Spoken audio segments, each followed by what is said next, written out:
क्षेत्र है यहाँ पर 1% लोग जर्मन भाषा बोलने वाले लोग रहते हैं। जाति संरचना, भाषाई संरचना के बारे में हमने डिस्कस कर लिया, भाई कितने परसेंट लोग कौन सी भाषा बोलते हैं और कौन से धर्म के अंतर्गत आते हैं। फ्लेमिश क्षेत्र में 59% लोग डच भाषा बोलने वाले लोग, लेकिन राजधानी में ऐसा क्या हुआ कि भाई सिर्फ 20% लोग ही डच भाषा बोलते हैं। उनके मंत्रियों की संख्या, उनका शासन में, उनका सत्ता में यहाँ पे सभी की बराबर संख्या होगी, चाहे वो किसी भी धर्म से आते हो। स्वागत है आप सभी का आपके अपने पसंदीदा चैनल ज्ञानोदय के गुरुजी में। तो मेरे प्यारे बच्चों, आज के इस लेक्चर में हम लोग डिस्कस करने वाले हैं अपने राजनीतिक विज्ञान के अंतर्गत पहले अध्याय के बारे में, जिसका नाम है सत्ता की साझेदारी। अब हम सभी को पता है भाई सत्ता का अर्थ क्या होता है। सत्ता का अर्थ होता है भैया शासन, ठीक है। और साझेदारी का अर्थ क्या होता है? साझेदारी का अर्थ होता है भागीदारी या फिर हिस्सेदारी, ठीक है। भागीदारी मतलब क्या हो? सभी की भागीदारी हो। ऐसी शासन व्यवस्था जिसमें हर एक जात के लोगों का, हर एक समुदाय के लोगों का, हर एक वर्ग के लोगों का की भागीदारी हो। समझ में आ गया? अब जैसे मान लेते हैं, थोड़ा चैप्टर के नाम से ही डिस्कस कर लेते हैं। मान लेते हैं आपकी क्लास में 50 बच्चे हैं और 50 बच्चों में से 40 लड़कियां हैं और 10 लड़के हैं। अब मान लेते हैं 40 लड़कियों में से किसी एक लड़की को मॉनिटर बना दिया जाता है, तो भाई वो लड़कों के बारे में तो कुछ सोचेंगे ही नहीं। कहने का अर्थ ये है भाई लड़कियों को अगर मॉनिटर बना देते हैं, उनके हाथ में पूरी शासन व्यवस्था क्लास की दे देते हैं, तो लड़के क्या होंगे? लड़के कहीं ना कहीं दब के रहेंगे। अब दब के रहेंगे तो भाई लड़कों की चल नहीं पाएगी। तो ऐसे में क्या होता है, अगर लड़कों में से भी एक मॉनिटर बना देते हैं तो लड़कों का जितना मामला होता है वो एक जो लड़का होगा मॉनिटर वो देख लेगा, और लड़कियों का जो मामला होता है उसकी जो मॉनिटर होंगी वो देख लेंगे। तो ये क्या हो गई यहाँ पर? ये यहाँ पर शासन की हिस्सेदारी हो गई, सत्ता की साझेदारी हो गई। समझ में आ गया? अब आगे चलेंगे, थोड़ा और डिटेल में समझते हैं। हम यहाँ पे देखते हैं सत्ता की साझेदारी ऐसी शासन व्यवस्था होती है जिसमें प्रत्येक समाज और प्रत्येक समूह, प्रत्येक समुदाय के लोगों की भागीदारी होती है। तो बहुत ही आसान शब्दों में यहाँ तक समझ में आ गया होगा। अच्छा, अब हम यहाँ से सत्ता की साझेदारी ही लोकतंत्र का मूल मंत्र है। मतलब कहने का अर्थ यह है जिस देश में सत्ता की साझेदारी होती है, सत्ता का शासन का बंटवारा होता है, वो देश एक लोकतांत्रिक देश कहलाता है, जैसा कि हमारा भारत। ठीक है, यहाँ पर क्या है? प्रत्येक समाज, प्रत्येक समूह के हाथ में ये होता है कि कोई भी चुनाव लड़ सकता है। तो यहाँ तक समझ में आ गया। आगे चलते हैं हम। आगे चलते चलते हम यहाँ पे डिस्कस करते हैं। भाई हमने कहा प्रत्येक समूह और प्रत्येक समाज की हिस्सेदारी होनी चाहिए, लेकिन हमारे विश्व में बहुत सारे ऐसे देश हैं जहां पर क्या होता है, जहां पर सिर्फ एक ही समूह, एक ही धर्म को बढ़ावा दिया जाता है। जैसे हम बात करें इस चैप्टर में 2 देशों की बात करेंगे। कौन कौन से? पहला देश होगा बेल्जियम, फिर दूसरा देश होगा श्रीलंका। ठीक है, तो इन दोनों देशों के बारे में इस चैप्टर में हम लोग डिस्कस करने वाले हैं। तो हम यहाँ पर देखते हैं, सबसे पहले बेल्जियम की चर्चा करते हैं। बेल्जियम कहाँ पे पड़ता है? तो प्यारे बच्चों, बेल्जियम जो कि एक यूरोप का छोटा सा देश है, ठीक है। यूरोप एक महाद्वीप होता है और यूरोप का एक छोटा सा देश बेल्जियम वहां पे पाया जाता है। फिर क्या होता है? बेल्जियम की जो सीमा है, बेल्जियम का जो बॉर्डर है, वो फ्रांस, जर्मनी, नीदरलैंड और लग्जमबर्ग जैसे देशों से मिला हुआ है।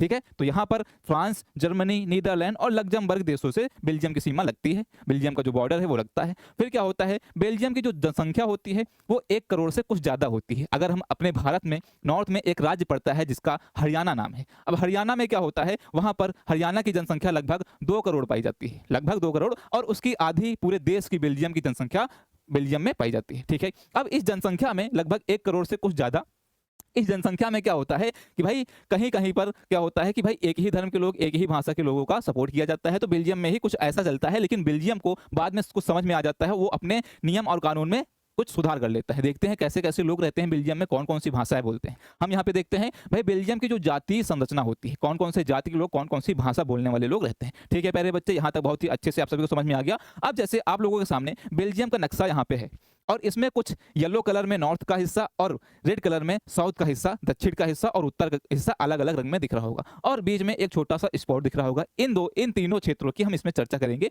जो नॉर्थ का हिस्सा है, जो नॉर्थ का हिस्सा है, इसमें 59% डच भाषा बोलने वाले लोग रहते हैं, जो कि फ्लेमिश क्षेत्र कहलाता है। क्या भैया? ये फ्लेमिश क्षेत्र कहलाता है। और पूरे देश में 59%, इस पूरे भाग में, बेल्जियम के इस पूरे भूभाग में क्या होता है, 59% लोग डच भाषा बोलते हैं। अब यहाँ से एक प्रश्न बनता है। कैसा प्रश्न? ऐसा पूछा जा सकता है कि भाई बेल्जियम में डच भाषा बोलने वालों का प्रतिशत कितना था? तो यहाँ पर 59% आपको लगाना है। ये कब की बात कर रहे हैं हम? ये हम 1950-1960 के दशक की बात कर रहे हैं। फिर क्या होता है? अब जो नीचे का भाग है, जो रेड कलर में आप सभी को दिख रहा है, यहाँ पर क्या होता है, ये पूरे देश में 40% फ्रेंच भाषा बोलने वाले लोग होते हैं, और इस क्षेत्र को कहा जाता है वेलोनिया क्षेत्र। अब जैसे कि फ्रेंच भाषा से हम देखते हैं भाई 40% लोग बेल्जियम में पाए जाते हैं और 59% लोग डच भाषा बोलने वाले पाए जाते हैं। यहाँ तक बहुत ही अच्छे से, बहुत ही आराम से क्लियर हो गया होगा। यहाँ से 2 प्रश्न बनने की उम्मीद रहती है। पहला, फ्रेंच भाषी बोलने वाले लोगों की संख्या पूछ सकते हैं, परसेंटेज पूछ सकते हैं।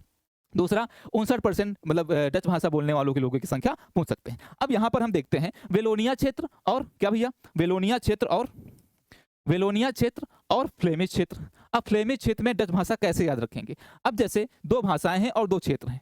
क्षेत्र ये हैं वेलोनिया और फ्लेमिश, भाषाएं कौन-कौन सी हैं? फ्रेंच और डच। तो फ्रेंच से क्या होता है?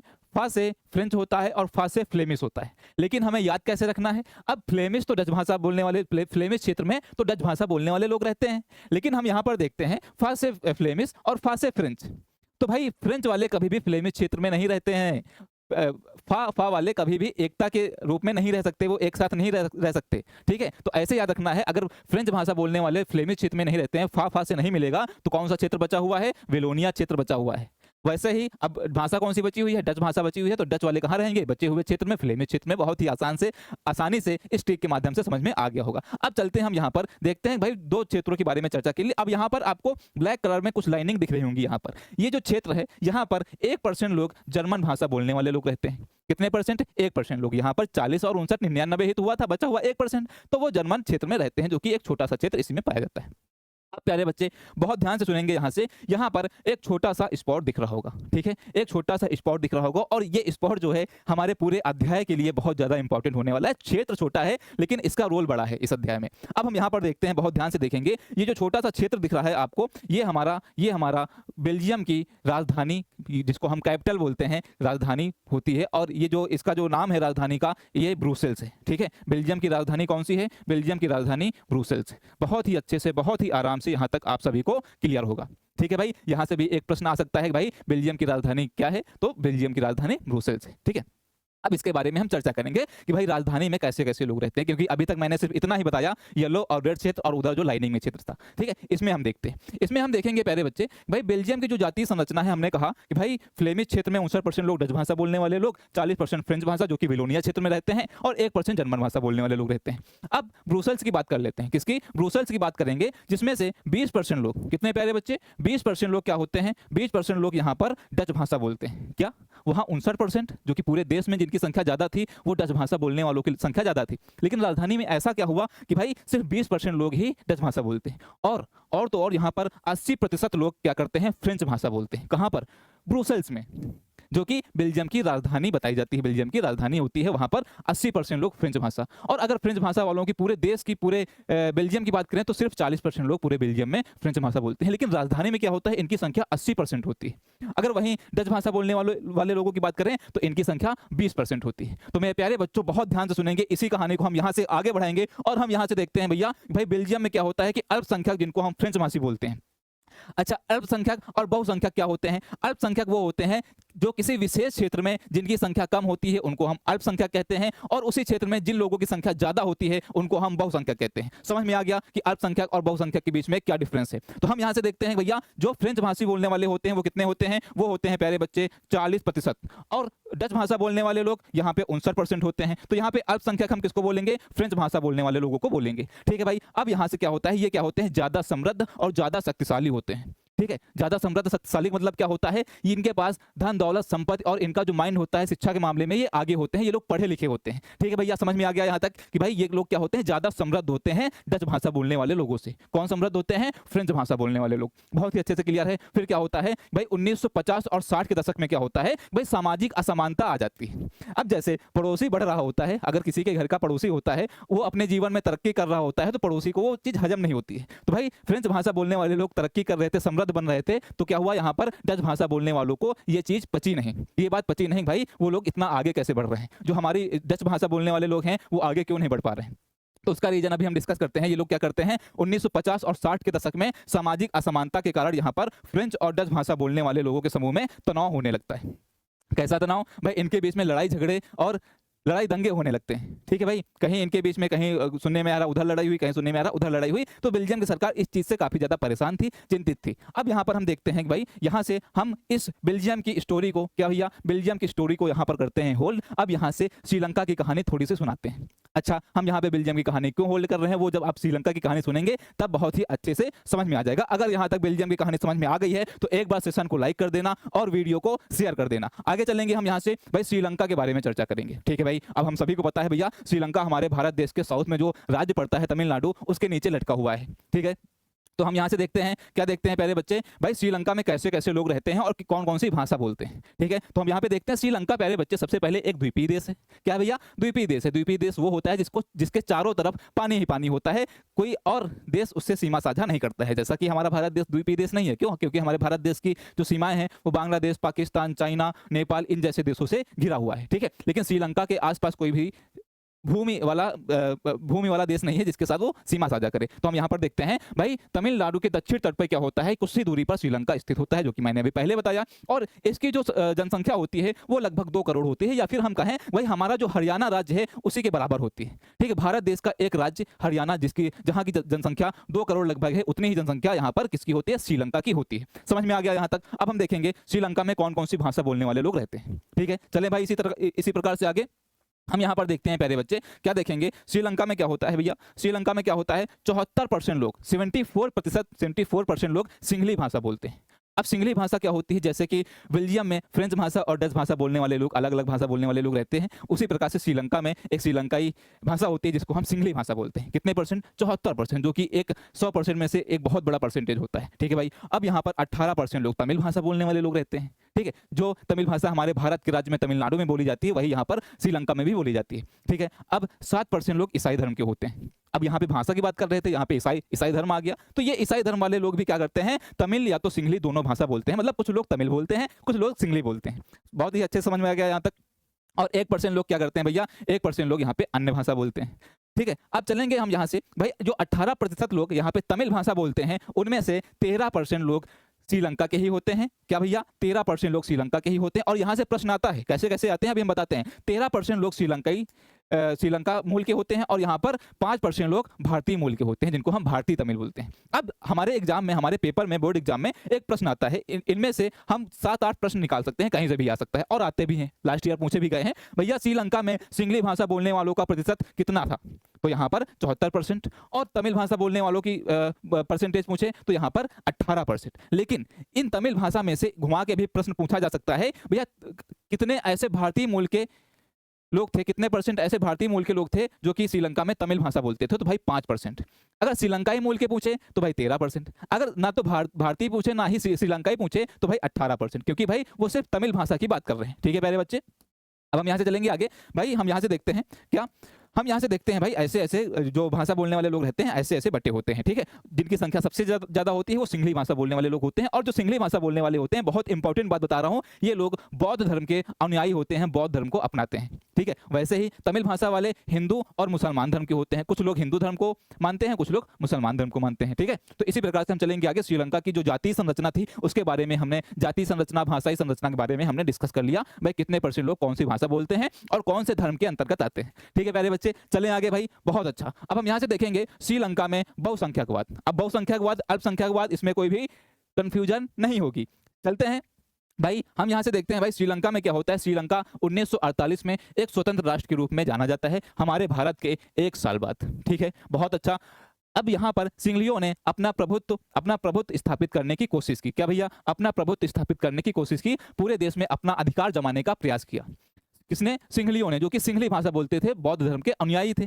अब यहाँ पर देखा जाता है भाई, जो अन्य धर्म वाले लोग थे वो यहाँ पर इनसे नाराज हो जाते हैं। इनकी संख्या ज्यादा होती है, इसलिए कोई ज्यादा बोल नहीं पाता है। श्रीलंका में सिंहली भाषा बोलने वालों का दबदबा रहता है भैया। अब हम यहाँ से देखते हैं भाई, सन 1956 में क्या होता है, श्रीलंकाई जो सरकार होती है उसके द्वारा एक घोषणा कर दी जाती है, भाई सिंहली भाषा को अब हम राजभाषा घोषित करते हैं।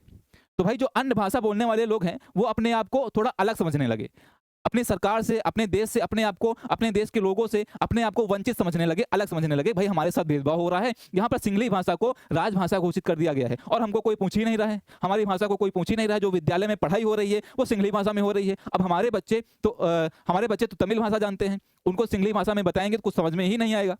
तो प्यारे बच्चे, ऐसी ऐसी समस्याएं कुछ श्रीलंका में देखने को मिलती हैं। अब श्रीलंका में क्या होता है भाई, भेदभाव जैसी विचारधारा लोगों के मन में आने लगती है। जब ये विचारधारा ज्यादा बढ़ने लगती है और सरकार के द्वारा ज्यादा नाइंसाफी अन्य धर्मों के प्रति, अन्य भाषा वाले लोगों के प्रति देखने को मिलती है, तो वहां पर लड़ाई दंगे और अराजकता फैलती चली जाती है। तो आगे क्या होता है प्यारे बच्चे, सिंहली भाषी लोग बौद्ध धर्म के अनुयायी थे, हमने पहले भी बताया है। और श्रीलंका के नए संविधान के अंतर्गत सरकार बौद्ध धर्म को ज्यादा प्रोत्साहित कर रही थी। ज्यादा प्रोत्साहित मतलब बौद्ध धर्म को बढ़ावा दे रही थी, सिंगली भाषा बोलने वाले लोगों को बढ़ावा दे रही थी। मान लेते हैं कि एक लाइन में काफी सारे लोग खड़े हुए हैं, जिनमें से कुछ तमिल भाषा बोलने वाले लोग हैं, कुछ भारतीय तमिल हैं, कुछ श्रीलंकाई तमिल हैं, कुछ सिंगली भाषा बोलने वाले लोग हैं। अब यहाँ पर सरकार के द्वारा कहा जाता है भाई यहाँ पर इन सबको नौकरी चाहिए, इन सबको रोजगार चाहिए। अब श्रीलंकाई सरकार के द्वारा कहा जाता है भाई हम रोजगार उसी को देंगे जो हमारे देश में सिंगली भाषा बोलने वाले लोग हैं।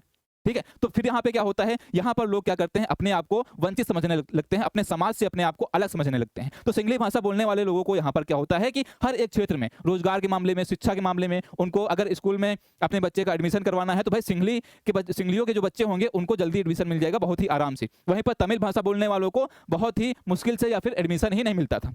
तो कुछ ऐसी ऐसी समस्याएं देखने को मिलती हैं। फिर क्या होता है, यहाँ पर भाई देश के विश्वविद्यालय और सरकारी नौकरियों में सिंगलियों को प्राथमिकता दी जाती है। यहाँ पर तमिलों को, अन्य धर्म वालों को, अन्य भाषा वालों को कोई पूछता ही नहीं है, सिर्फ जो सरकार होती है। अच्छा, सरकार ऐसा क्यों कर रही थी, इसका कहीं ना कहीं रीजन भी होगा। सरकार ऐसा इसलिए कर रही थी, बहुत ध्यान से सुनेंगे भाई, सिंगली भाषा बोलने वाले लोगों की संख्या ज्यादा थी। अब भाई उस समुदाय को, उस समूह को अगर सरकार सपोर्ट करेगी तो आने वाले चुनाव में वो लोग इसी सरकार को सपोर्ट करेंगे, क्योंकि उनकी संख्या ज्यादा है, बाकी सबकी संख्या कम है। चाहे बाकी पूरा समाज जो अलग है वो किसी भी पार्टी को वोट दे, एक तरफा वोट दे दे, लेकिन अगर 74% किसी के कोटे में वोट आ जाते हैं तो फिर वही जीत जाएगा। ठीक है भाई, 74 में कितने बचे हुए हैं, 26 बचे हुए हैं। 26% वोट किसी अन्य पार्टी को अगर मिलती है तो भाई 26% में से 26 और 74 में ज्यादा कौन सा होगा, ज्यादा होगा 74। ठीक है, तो सिंगली भाषा बोलने वाले लोग 74% थे, इसलिए सरकार सिंगली भाषा बोलने वालों का ज्यादा प्रोत्साहन कर रही थी। ठीक है प्यारे बच्चे, समझ में आ गया यहाँ तक? आगे चलेंगे बहुत ही अच्छे से कि भाई हम यहाँ से देखते हैं तमिलों द्वारा संघर्ष और मांगे स्टार्ट हो जाती हैं। कैसी कैसी मांगे भाई, जो तमिल भाषा बोलने वाले लोग होते हैं उनके द्वारा संघर्ष किए जाते हैं और उनके द्वारा 1980 में एक नई पार्टी, अपनी राजनीतिक पार्टी बना ली जाती है। और उस पार्टी के अंतर्गत क्या होता है, उस पार्टी में वो सरकार से मांग करते हैं भाई हमारी भाषा को प्राथमिकता दी जाए, हमारी भाषा को भी राजभाषा का दर्जा दिया जाए, सिंगली भाषा को ही दर्जा ना दिया जाए। तो यहाँ पर क्या होता है भैया, अलग अलग पार्टियां बनी। इस पार्टी का नाम होता है लिट्टे, इसको हम इंग्लिश में LTTE बोलते हैं। इसका लिट्टे का मतलब क्या होता है, लिट्टे एक पार्टी थी और इसका जो फुल फॉर्म होता है वो liberation tigers of Tamil Eelam होता है। ठीक है भाई, अब इससे एक संगठन बनाया जाता है, एक पार्टी बनाई जाती है और यह स्वतंत्र तमिल ईलम, ईलम का अर्थ होता है प्यारे बच्चे, ईलम का अर्थ होता है सरकार। जैसे हमारे भारत में भी सरकार होती है, अब उसको हम क्या बोलते हैं, इस शासन को हमारे भारत में क्या बोलते हैं, सरकार बोलते हैं। वैसे ही श्रीलंका में सरकार को एलम बोला जाता है। अब यहाँ से देखने को मिल रहा है भाई ऐसी ऐसी मांग की जाती है और जिसका जो रिजल्ट निकल के आता है वो अलग अलग समुदायों के बीच में जो अविश्वास होता है, जो भेदभाव की भावना होती है, जो ऐसे ऐसे विचार होते हैं, उनके प्रति यहाँ पर संघर्ष का रूप श्रीलंका में ले लिया जाता है और इसका रिजल्ट ये निकल के आता है भाई श्रीलंका में गृह युद्ध जैसे हालात देखने को पाए जाते हैं। भैया गृह युद्ध क्या होता है, युद्ध सुने हैं ना, युद्ध क्या होता है, युद्ध दो देशों के बीच में होता है। और विश्व युद्ध भी जानते होंगे, विश्व युद्ध 1914 और द्वितीय विश्व युद्ध 1939 में स्टार्ट हुआ था। अब उसमें क्या था, अलग अलग देश, दुनिया भर के बहुत सारे देश आपस में लड़ाई झगड़े कर रहे थे। अब गृह युद्ध ये होता है भाई जो एक ही देश के अंदर हो, देश की सीमा के बाहर वो युद्ध ना हो, किसी के घर के अंदर हो, मतलब देश के अंदर हो, उसको हम बोलते हैं गृह युद्ध। तो देश के अंदर ही लड़ाई दंगे, बहुत सारे लोग आपस में अलग अलग अपने अपने भाषा को लेकर, अपनी अपनी जाति को लेकर, अपने अपने समुदाय को लेकर लड़ाई लड़ने लगते हैं और श्रीलंका में भी ऐसा ही होता है। अब यहाँ से प्यारे बच्चे हम देखेंगे, यहाँ से एक प्रश्न बनता है भाई बेल्जियम के द्वारा कौन सी समझदारी दिखाई जाती है, इसके बारे में अभी हमने पढ़ा ही नहीं। लेकिन यहाँ पर क्या होता है 1950 और 60 के दशक में प्यारे बच्चे बेल्जियम बैठा बैठा देख रहा था भाई कौन से देश में क्या चल रहा है और उसको ये समझ में आ गया कि भाई हमारे देश में भी डच भाषा बोलने वाले लोग और फ्रेंच भाषा बोलने वाले लोग पाए जाते हैं, तो हम क्यों ना दूसरे देशों से जो उस देश में हो रहा है, लड़ाई दंगे हो रहे हैं, उनसे हम कुछ सीखें।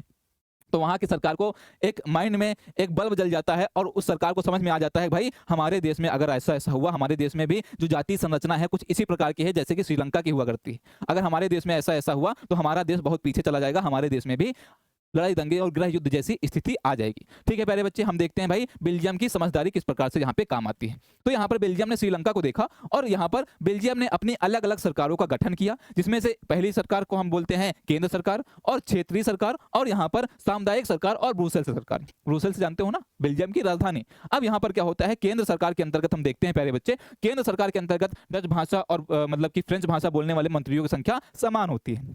अब जैसे कि श्रीलंका में क्या हो रहा था, श्रीलंका में सिर्फ सिंगली भाषा बोलने वाले लोग अपना अधिकार जमाना चाह रहे थे, लेकिन अब बेल्जियम की सरकार ने क्या किया, बेल्जियम की सरकार ने कहा भाई हमारे देश में जितने भी भाषा बोलने वाले लोग रहेंगे, डच और फ्रेंच भाषा बोलने वाले लोग, उनके मंत्रियों की संख्या, उनका शासन में, उनका सत्ता में यहाँ पे सभी की बराबर संख्या होगी, चाहे वो किसी भी धर्म से आते हों। सिर्फ ना तो डच भाषा बोलने वाले लोग रहेंगे, डच भाषा बोलने वाले लोगों की संख्या पूरे देश में ज्यादा थी 59%, और फ्रेंच भाषा बोलने वाले लोगों की संख्या 40% थी, लेकिन ये ज्यादा समृद्ध और ज्यादा कुशल थे। तो यहाँ पर सरकार के द्वारा ऐसे ऐसे निर्णय लिए जाते हैं, भाई सभी की संख्या शासन में सभी की भागीदारी रहेगी, सभी की यहाँ पे सभी का सहयोग रहेगा। ठीक है प्यारे बच्चे, अब हम यहाँ से देखते हैं भाई किसी एक समुदाय के लोग एकात्मक निर्णय नहीं ले सकते। अगर कोई भी निर्णय लेना है, अपने देश में कोई भी नियम लाना है, कोई भी कानून लाना है, तो भाई किसी एक समुदाय के लोग वो नियम और कानून नहीं ला सकते। ठीक है भाई, अब यहाँ से हम देखते हैं प्यारे बच्चे, भाई जो क्षेत्रीय सरकार होती है वो केंद्र सरकार की अनेक शक्तियां देश क्षेत्रीय सरकारों को सौंप देती है। जैसे कि हमारे भारत देश में क्या होता है भाई, एक प्रधानमंत्री का पद होता है जिसको हम केंद्र सरकार बोलते हैं, एक यहाँ पे मुख्यमंत्री का पद होता है जिसको हम राज्य सरकार बोलते हैं, और जो स्थानीय सरकारें होती हैं, जो छोटे मोटे प्रधान और मुखिया के जो पद होते हैं वो क्या होते हैं भाई, वो क्षेत्रीय सरकार के अंतर्गत आते हैं। वैसे ही बेल्जियम की इसी प्रकार की जो शासन व्यवस्था थी उसकी संरचना की जाती है। अब प्यारे बच्चे हम यहाँ से देखते हैं भाई सामुदायिक सरकार, ये सरकार सिर्फ वहाँ की जो संस्कृत होती है और शिक्षा होती है उस विषय में, जो संस्कृत शिक्षा और जो भाषा होती है उस विषय में कोई भी निर्णय लेने के लिए ये सरकार बनाई जाती है, जिसको हम बोलते हैं सामुदायिक सरकार। ठीक है प्यारे बच्चे, अब हम यहाँ से देखते हैं ब्रुसेल्स सरकार। अब भाई जो बेल्जियम की राजधानी थी ब्रुसेल्स, जैसे हमारे भारत देश की राजधानी दिल्ली है, अब वहां की अगर दिल्ली की सरकार अलग बना दी जाए तो भाई कैसे कैसे काम चलेगा। तो ऐसे में क्या होता है प्यारे बच्चे, जो ब्रुसेल्स होता है, ब्रुसेल्स की यहाँ पर क्या होता है, वहां की सरकार अलग बना दी जाती है और जो कि बेल्जियम की राजधानी होती है, और फ्रेंच भाषा और डच भाषा बोलने वालों का जो प्रतिनिधित्व होता है वहां पर वो स्वीकार कर लिया जाता है, इनकी संख्या समान रहती है। ठीक है प्यारे बच्चे, आगे चलें, बहुत ही अच्छे से यहाँ तक बेल्जियम की समझदारी समझ में आ गई होगी कि भाई कैसे कैसे श्रीलंका को वो देख रहा था और अपनी सरकार में, अपने सरकार की जो शासन व्यवस्था होती है, जो ढांचा होता है सरकार का, उसमें कैसे अपने सुधार कर लेती है। आगे चलते हैं, फिर क्या होता है भाई, सत्ता की साझेदारी क्यों जरूरी है। अच्छा आप लोग बताओ, आप ही लोग बताओ भाई सत्ता की साझेदारी क्यों जरूरी है, क्या समझ में आया यहां से। अरे भाई सत्ता की साझेदारी इसीलिए जरूरी है ना भाई, हमारे देश में गृह युद्ध ना हो, लड़ाई दंगे ना हो, कोई अपने आप को अलग ना समझे, कोई समाज, कोई समुदाय, कोई भी धर्म के लोग, हिंदू और मुसलमान अपने आप को हिंदू मुसलमान से अलग ना समझे, मुसलमान हिंदुओं से अलग ना समझे, सभी को बराबर के अधिकार हो, शासन में सभी की भागीदारी हो, जो कि बेल्जियम ने समझदारी दिखा दी। और जबकि श्रीलंका में ऐसा नहीं था, तो भाई वहां पे लड़ाई दंगे हुए, बेल्जियम ने समझदारी दिखा दी, तो भाई वहां पर सब कुछ अच्छे से चल रहा था। तो सत्ता की साझेदारी इसीलिए जरूरी है भाई, यहाँ पर क्या हो कि भाई सभी लोग आपस में मिलजुल कर रहें और देश में गृह युद्ध जैसी लड़ाई दंगे ना हो। ठीक है भाई, चलते हैं आगे और हम यहाँ से देखते हैं भाई सत्ता की साझेदारी के रूप क्या होते हैं, कैसे कैसे सत्ता की साझेदारी की जा सकती है, कि भाई कोई सरकार कैसे अपने माइंड में ला सकती है भाई हम अपनी सत्ता की साझेदारी कुछ इस प्रकार से उसकी संरचना करेंगे। तो हम देखते हैं भाई कैसे सत्ता की साझेदारी होती है। ठीक है, हमने ये कहा भाई सत्ता की साझेदारी जरूरी तो है, लेकिन उसको हम कैसे बांटेंगे, कैसे उस पर कार्य होगा, हम उसके बारे में यहाँ पे उनके रूपों के बारे में डिस्कस करते हैं। अब हम यहाँ से देखते हैं, क्या देखते हैं पहले बच्चे, सरकार के विभिन्न अंगों के मध्य क्या होता है, सत्ता की साझेदारी होती है। अब सरकार के मध्य विभिन्न स्तरों पर सत्ता की साझेदारी होती है, विभिन्न अंगों के मध्य विभिन्न स्तरों में, ये दोनों अलग अलग है। जो विभिन्न अंगों के मध्य क्या होता है, यहाँ पर सरकार की यहाँ पर सत्ता की साझेदारी होती है उसको हम क्षैतिज वितरण बोलते हैं, और विभिन्न स्तरों पर जो होता है उसको हम ऊर्ध्वाधर वितरण बोलते हैं। अब ये हमारे एग्जाम के पॉइंट ऑफ व्यू से ये दोनों पॉइंट बहुत ही ज्यादा इंपॉर्टेंट है, यहाँ से एक बहुविकल्पीय प्रश्न बनने की 101% चांस रहते हैं कि भाई या तो एक शॉर्ट या तो बहुविकल्पी में बनता है भाई ऊर्ध्वाधर वितरण क्या होता है पूछ सकता है, या फिर ऊर्ध्वाधर और क्षैतिज वितरण के बारे में संक्षेप में समझाइए, एक शॉर्ट आंसर में ऐसे पूछ सकता है। तो यहाँ पर हम देखते हैं भाई क्षैतिज वितरण क्या होता है। अब हम यहाँ से एक लाइन खींच देते हैं, इस लाइन खींचने का एक कारण है, कारण ये है भाई कुछ ऐसी सरकारें होती हैं जो जिसमें क्या होती है भाई, जितने भी यहाँ पर क्या होते हैं मंत्रियों के क्षेत्र होते हैं उनके अलग अलग उनकी सहमति जरूरी होती है। जैसे मान लेते हैं यहाँ पर विधायिका है, कार्यपालिका है और न्यायपालिका है। ठीक है भाई, विधायिका और कार्यपालिका और न्यायपालिका, न्यायपालिका मतलब जो सुप्रीम कोर्ट, हाई कोर्ट, जहाँ पे लोगों को न्याय मिलता है हम उसी को बोलते हैं, और कार्यपालिका जहाँ पर जो संसद भवन होते हैं वो कार्यपालिका, और विधायिका क्या होती है जो कि राज्य की सरकार होती है। अब हम यहाँ से देखते हैं भाई इन तीनों की किसी भी नियम को पास करने, किसी भी प्रस्ताव को किसी देश में पास करने के लिए इन तीनों की भागीदारी बहुत ज्यादा जरूरी है। मान लेते हैं कोई ऐसी बात आती है देश में, कोई ऐसा नियम आता है, जैसे कि अभी हमारे भारत देश में जम्मू और कश्मीर से धारा 370 हटाई गई थी। अब ऐसी अगर सरकार होती, मान लेते हैं धारा 370 हटाने के लिए विधायिका मान जाती है, कार्यपालिका मान जाती है, लेकिन न्यायपालिका नहीं मानती, कहती नहीं नहीं भैया ये सही नहीं है। ठीक है, तो यहाँ पर 370 ना हटता, तो ये नियम फिर ना हट पाता, या फिर कोई नियम लागू करना हो चाहे हटाना हो, इन तीनों की सहमति जरूरी होती है। अगर ये कोई कार्य कर रहे हैं, अगर बगल वाले मना कर देते हैं, विधायिका को कार्यपालिका मना कर देता है तो वो कार्य फिर नहीं होगा, रद्द हो जाएगा। कार्यपालिका को विधायिका मना कर देते हैं तो वो कार्य नहीं होगा। किसी भी नियम को पास करने के लिए, किसी भी कानून को पास करने के लिए इन तीनों की सहमति की जरूरत होती है, और इसी को हम बोलते हैं क्षैतिज वितरण। समझ में आ गया अच्छे से? आगे चलते हैं, अब हम देखते हैं ऊर्ध्वाधर वितरण। अब मान लेते हैं इसमें हम लेटी हुई लाइन खींचे थे और इसमें हम ऐसे इस प्रकार से लाइन खींचते हैं। अच्छा, थोड़ा और अच्छे से समझाते हैं। अब हम यहाँ से देखते हैं भाई इसमें क्या होता है, अगर हम तीन लोगों को ऐसे ऐसे खड़ा कर दें, मान लेते हैं हम इनको प्रसाद बांटना चाहते हैं। ठीक है, तो भाई ऐसे ऐसे खड़ा कर देते हैं अपने बगल में, तो भाई हम इन तीनों लोगों को ऐसे हम देख सकते हैं, इधर भी देख सकते हैं, इधर भी देख सकते हैं। अब यहाँ से क्या होता है, यहाँ से क्या होता है कि हम इनको भी कुछ ये क्या कर रहे हैं ये भी देख सकते हैं, और हमारे बगल वाला क्या कर रहा है ये भी देख सकते हैं। तो ऐसे में क्या होता है प्यारे बच्चे, हम इनको मना कर सकते हैं। लेकिन इस प्रकार से अगर हम खड़ा करते हैं सबको, इस प्रकार से एक दूसरे के पीछे खड़ा करते हैं, तो भाई हम तो सामने देख रहे हैं और दो लोग हमारे पीछे खड़े हैं, तो यहाँ पर क्या होगा, यहाँ पर हम अपने पीछे वाले को नहीं देख पाएंगे कि वो क्या कर रहा है। अब यहाँ पर अगर कोई गलत कार्य कर रहा है तो उसको बगल वाला मना कर देगा, लेकिन जब हमें पीछे दिखाई नहीं दे रहा है, इस वाली लाइन में जिसको हम ऊर्ध्वाधर वितरण बोलते हैं, इस वाली लाइन में हमें पीछे दिखाई नहीं दे रहा है, भाई हम उसको कैसे मना करेंगे। चाहे वो पीछे हमारे बैठा हो, चाहे खड़ा हो, चाहे टेढ़ा खड़ा हो, चाहे मेढ़ा खड़ा हो, तो हम उसको कुछ बोल ही नहीं सकते क्योंकि हम उसको देख ही नहीं रहे हैं।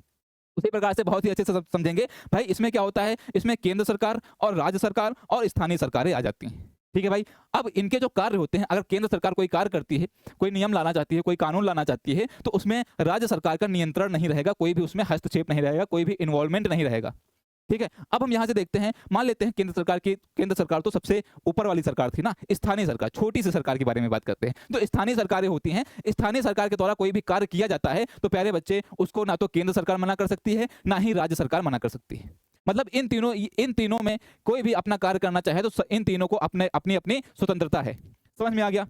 आगे चलते हैं और हम यहाँ से देखते हैं भैया, भाई विभिन्न सामाजिक समूहों के मध्य क्या होता है, सत्ता की साझेदारी। अब बेल्जियम में क्या था, बेल्जियम में जो सामुदायिक सरकार थी, इसका स्पष्ट उदाहरण है। किसका स्पष्ट उदाहरण है, जो कि सामुदायिक सरकार थी, ये डच, फ्रांसीसी और जर्मन भाषा बोलने वालों के बीच में क्या हुआ, शक्तियों का बंटवारा हुआ। इसी को हम क्या बोलते हैं, इसी को हम बोलते हैं सामाजिक समूहों के मध्य सत्ता की साझेदारी। जितने भी समाज में समूह हैं उनके बीच में सत्ता का बंटवारा कर देना, सत्ता की साझेदारी कर देना। तो समझ में आ गया यहाँ तक बहुत ही अच्छे से। अब हम यहाँ से चलते हैं भाई, हमारा चैप्टर यहाँ से एंड होता है और इस चैप्टर से हम क्या समझे, इस चैप्टर से हम ये समझे भाई, पूरा फ्लो में बहुत ही आराम से हम लोग डिस्कस कर चुके हैं भाई, कैसे कैसे यहाँ पर श्रीलंका के द्वारा एक भाषा को बढ़ावा दिया जाता है, एक धर्म के लोगों को बढ़ावा दिया जाता है, उनको प्रोत्साहित किया जाता है, और यहाँ पर बेल्जियम उसी समय क्या करता है, अपनी समझदारी दिखा देता है। ठीक है प्यारे बच्चे, समझ में आ गया। तो इसी के साथ ये लेक्चर यहीं पे एंड होता है, और अगला कौन से चैप्टर का, कौन से विषय का लेक्चर चाहिए, इसी टाइप के फ्लो चार्ट के साथ आप कमेंट सेक्शन में जरूर बताना। तो ठीक है, thank you, bye bye, take care.